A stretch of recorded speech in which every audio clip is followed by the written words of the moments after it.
Hello दोस्तों, आज के वीडियो में देखने वाले हैं बिहार पुलिस एग्ज़ाम 2023 से संबंधित वो सभी क्वेश्चन जो आपके न्यूज़ सिलेबस पे आधारित है और आपके एग्ज़ाम के दृष्टिकोण से काफ़ी महत्वपूर्ण है। तो आज जो प्रैक्टिस सेट 15 लेकर आ चुका हूं, तो इस वीडियो के अंतर्गत जो है आपके एग्ज़ाम से रिलेटेड सभी क्वेश्चन देखने वाले हैं। इससे पहले अगर आप लोग वीडियो नहीं देखे हैं तो प्रैक्टिस सेट 14 तक जाकर आप लोग देख लीजिए। आज का पहला क्वेश्चन है, बिहार टाइम्स के प्रथम संस्थापक कौन थे। बहुत ही अच्छा क्वेश्चन है, बिहार से संबंधित क्वेश्चन है। यहाँ से क्वेश्चन ज़्यादातर पूछा जाता है, तो इनका जो राइट आंसर हो जाएगा वो हो जाएगा ऑप्शन सी हो जाएगा राइट आंसर, महेश नारायण हो जाएगा।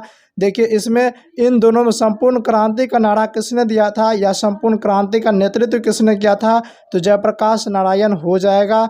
वहीं पे बात करें आपका डॉक्टर श्री कृष्ण के बारे में, तो ये जो है आपका प्रथम मुख्यमंत्री रह चुके हैं। तो नेक्स्ट क्वेश्चन देखते हैं, क्वेश्चन नंबर 2, जब प्रकाश दूसरे माध्यम के अंदर जाता है, यानी जब प्रकाश एक माध्यम से दूसरे माध्यम के अंतर्गत जाता है तो उसकी आवृत्ति में परिवर्तन आता है, उसकी आवृत्ति में परिवर्तन नहीं आता है, उसकी गति नहीं बदलती या उसकी तरंगदैर्घ्य नहीं बदलती है, तो इनका जो राइट आंसर हो जाएगा वो हो जाएगा ऑप्शन सी हो जाएगा, उसकी आवृत्ति में परिवर्तन नहीं आता है। बाद बाकी देखिए उसका गति जो है अब बदलता है, साथ ही साथ उसका तरंगदैर्घ्य भी बदलता है, लेकिन उसके आवृत्ति में परिवर्तन नहीं आता है। तो आप लोग को क्या करना है, साथ ही साथ क्वेश्चन पढ़ना है और अपना स्कोर करते जाना, बनाते जाना है। कितना स्कोर आया लास्ट में आप लोग कमेंट करके बताइएगा। क्वेश्चन नंबर 3 है, 2024 का ओलंपिक कहाँ आयोजित होगा। देखिए करंट अफेयर से भी क्वेश्चन मैं लिया हूँ, आपका एग्जाम नज़दीक आ चुका है, करंट अफेयर से भी क्वेश्चन आता है। तो इसका राइट आंसर जो ऑप्शन सी हो जाए, पेरिस हो जाए इसका राइट आंसर। तो जिन्होंने अभी तक हमारे चैनल को सब्सक्राइब नहीं किया है तो ASB स्टडी जंक्शन चैनल को आप लोग सब्सक्राइब कर लीजिए। इस चैनल के माध्यम से जब तक आपका एग्ज़ाम खत्म नहीं हो जाता है तब तक प्रैक्टिस सेट लाते रहूँगा। साथ ही साथ आपका आंसर की हो, प्रीवियस हो, सभी तरह से आपका तैयारी करवा दूंगा। तो आप लोग इस चैनल को सब्सक्राइब जरूर कर लीजिए। क्वेश्चन नंबर 4 है, पाटलिपुत्र नगर की स्थापना कब हुई थी। देखिए अभी जो है पाटलिपुत्र नगर की स्थापना किसने किया था ये बात सबको मालूम है, तो उदयन ने किया था। किसने किया था, उदयन ने किया था, ये बात सबको मालूम है, लेकिन कब हुआ था ये बात बहुत को मालूम नहीं है। तो इसलिए इस वीडियो को ज़्यादा से ज़्यादा शेयर करें ताकि आपके जितने दोस्त हैं वो भी देख सके। तो इनका राइट आंसर जो है ऑप्शन ए 490 ईसा पूर्व हो जाएगा राइट आंसर। आप लोग कमेंट करके बताइए किनको किनको पहले से मालूम था। क्वेश्चन नंबर 5 है, जैन धर्म के 23वें तीर्थकर कौन थे। देखिए जैन धर्म के में टोटल जो है आपका 24 तीर्थकर हुए, जिनमें आपका पहला तीर्थकर आपका ऋषभदेव हुए, इसलिए जैन धर्म का संस्थापक भी ऋषभदेव को कहा जाता है। वहीं बात करें कि महावीर स्वामी की, तो महावीर स्वामी 24वें तीर्थकर महावीर स्वामी हुए। और अगर आपसे ये क्वेश्चन पूछ दिया जाए थोड़ा घुमा के क्वेश्चन कि जैन धर्म का वास्तविक संस्थापक किसे कहा जाता है, तो महावीर स्वामी हो जाएगा। यहाँ पे ध्यान देने बात यह है कि अगर आपसे पूछेगा जैन धर्म का संस्थापक किसे कहा जाता है तो ऋषभदेव हो जाएगा। वहीं पे जैन धर्म का अगर वास्तविक संस्थापक पूछ दीजिएगा, वास्तविक संस्थापक अगर पूछ दिया जाएगा तो आपको महावीर स्वामी टिक लगाना है। साथ ही साथ वहीं बात के जैन धर्म के 23वें तीर्थकर जो आपका पार्श्वनाथ थे, ऑप्शन डी हो जाएगा। इनका जो चिन्ह था वो आपका सर्प था, इनका चिन्ह आपका सर्प था। इन बातों को भी याद रखना है। महावीर स्वामी का जो चिन्ह था वो आपका सिंह था, महावीर स्वामी का जो था वो आपका सिंह था। इन पांचों बातों को आपको याद रखना है, यहाँ से ज़्यादातर क्वेश्चन पूछा जाता है। नेक्स्ट क्वेश्चन है, क्वेश्चन नंबर 6, अनुच्छेद 39A किससे संबंधित है। देखिए अनुच्छेद 39A किससे संबंधित है, ग्राम पंचायत का संगठन नहीं, ग्राम पंचायत तो 40 से संबंधित है। समान नियत तथा निःशुल्क विधि सहायता, यही होगा ऑप्शन बी आपका राइट आंसर हो जाएगा। नागरिक संहिता आपका जो है 44 में है, तो इसलिए इनका राइट आंसर ऑप्शन बी हो जाएगा। नेक्स्ट क्वेश्चन देखते हैं, क्वेश्चन नंबर 7, प्रथम आंग्ल वर्मा युद्ध की शुरुआत के समय भारत का गवर्नर जनरल कौन था। एक क्वेश्चन आपके एग्जाम में गवर्नर जनरल से पूछा जाता है, तो आपको जो है मैं बहुत सारे गवर्नर जनरल के बारे में क्लियर करवा चुका हूँ, प्रैक्टिस सेट के दौरान बता चुका हूँ। और साथ ही साथ अगर अभी तक आप नहीं देखें जाके आप लोग देख लीजिएगा, और गवर्नर जनरल से रिलेटेड पूरे टॉपिक आपको पढ़ के जाना, यहाँ से क्वेश्चन आपका बनेगा ही बनेगा। तो इनका राइट आंसर हो जाएगा लॉर्ड एमस्ट हो जाएगा।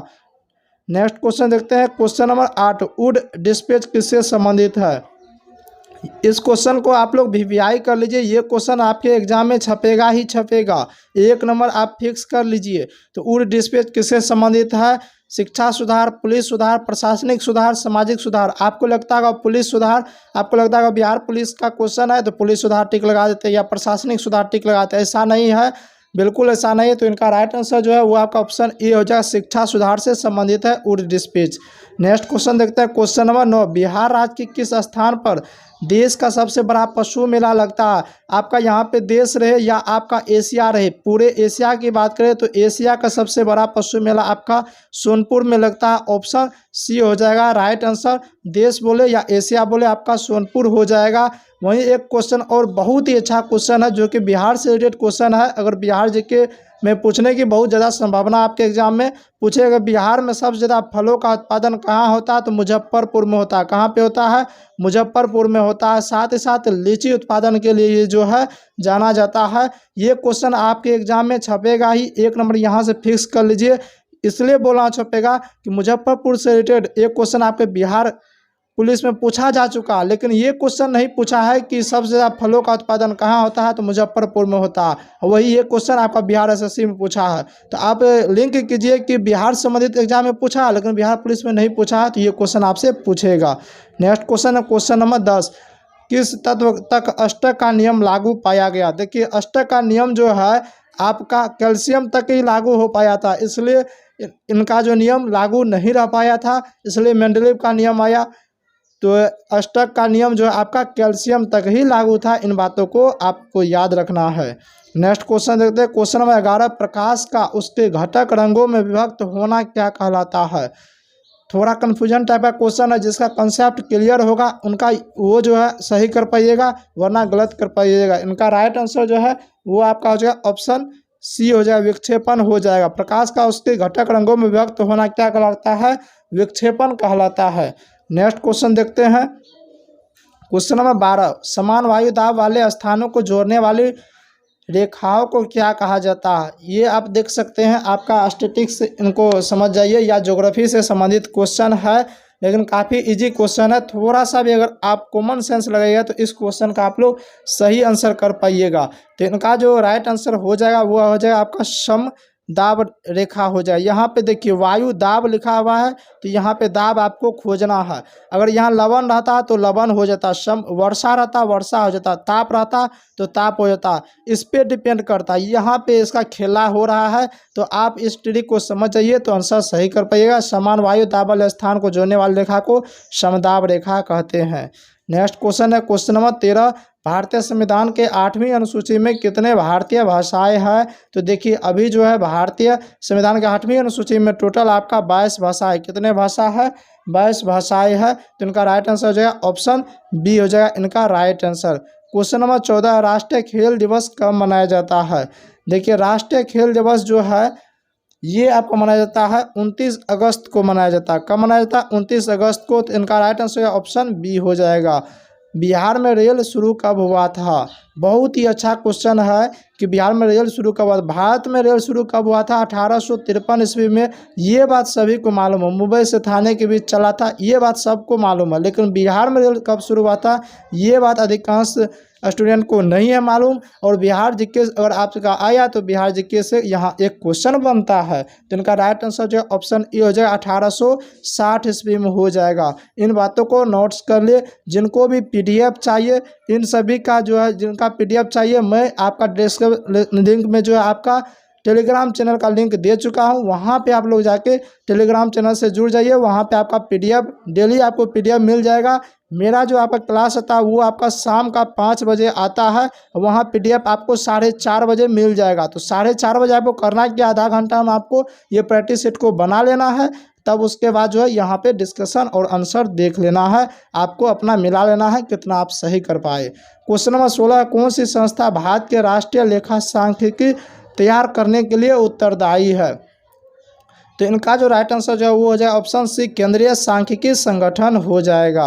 नेक्स्ट क्वेश्चन है शैवाल तथा कवक के मध्य सहजीविता कहलाती है।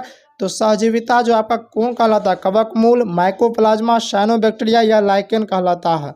जल्दी से आप लोग कमेंट कीजिए। तो इनका राइट आंसर जो है लाइकेन हो जाएगा। देखिए लाइकेन जो वायु प्रदूषक का भी सूचक माना जाता है। यहाँ पे एक क्वेश्चन और पूछा जाता है कि वायु प्रदूषक का जो है सूचक किसे माना जाता है, वायु प्रदूषक का सूचक किसे माना जाता है, तो लाइकेन को माना जाता है। इन बातों को भी याद रखना है।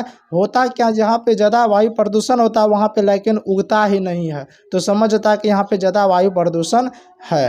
तो नेक्स्ट क्वेश्चन देखते हैं। क्वेश्चन नंबर 18, संसद के शून्यकाल के बारे में निम्नलिखित में से कौन सा कथन गलत है। अगर आपने बिहार पुलिस का प्रीवियस क्वेश्चन देखे होंगे तो शून्यकाल से संबंधित, यानी कि आपका शून्यकाल से संबंधित जो है अभी तक में आपका 3 से 4 बार क्वेश्चन पूछा जा चुका, 3 से 4 बार क्वेश्चन पूछा जा चुका है, लेकिन ये क्वेश्चन नहीं पूछा है। तो आप लोग खुद समझ जाइए कितना ये वीवीआई क्वेश्चन है। तो आप लोग जो है इस क्वेश्चन को अच्छे तरीके से समझ जाइए। तो इनका जो राइट आंसर हो जाएगा वो आपका हो जाएगा ऑप्शन